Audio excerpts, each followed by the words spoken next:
Marami sa mga kabataan ngayon nakagraduate sa high school na kulang pa rin ang kaalaman. Kaya ginawa ng ating pamahalaan ang K-12 curriculum.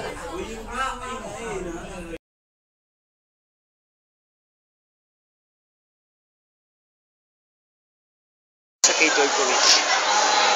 Maganda itong programa para sa ikauunlad ng pag-aaral ng mga kabataan o ng mga mag-aaral, at malaking tulong na rin to para mas maaga sila makapaghanap ng kanilang trabaho kung kinakailangan na kaagad pagtapos ng high school. Kuya, ano masasabi mo ngayon sa K-12?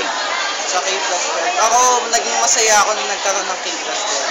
Bakit? Kasi ngayon nakakatulong na po yung gobyerno natin upang mapalawak po yung kaalaman ng bawat isa sa atin. At hindi lamang nakakatulong sila para sa ating kaisipan, nakakatulong din sila upang umunlad kaagad ang ating pamumuhay. Makapagtrabaho agad ang mga estudyante na hindi na kumukuha ng college. Sabi mo ate sa K-12?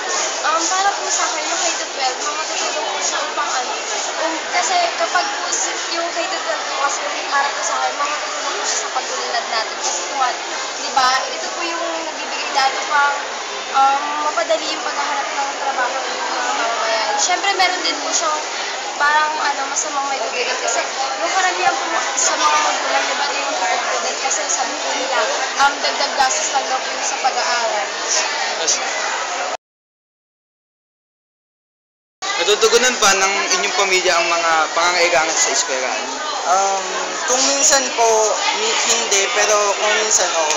Kasi po ako bilang isang estudyante, ginagawa ko na lang kung ano yung wala ako, pinagsisikapan kong pag-aralan o pinagsisikapan ko pang matugunan o makapag-ipon upang makabili pa ng mga gamit na aking kailangan. Opo, natutugunan naman po minsan, pero yung iba po syempre hindi na po naman nila nakakaya. Tsaka hindi naman pwede lahat ng pangailangan namin yung mabigay po. Ito, gas na. Ano yung pinakapangunahing pangangailangan ninyo sa eskwela? Yung example po na yung mga project, yung pabili ng work. Ang pangunahing mga kailangan, para sa akin naman kasi hindi ko kailangan ng workbook, ng kung ano-ano ngayon. Basta ang alam ko, ang pangunahing kailangan ko ay notebook lang.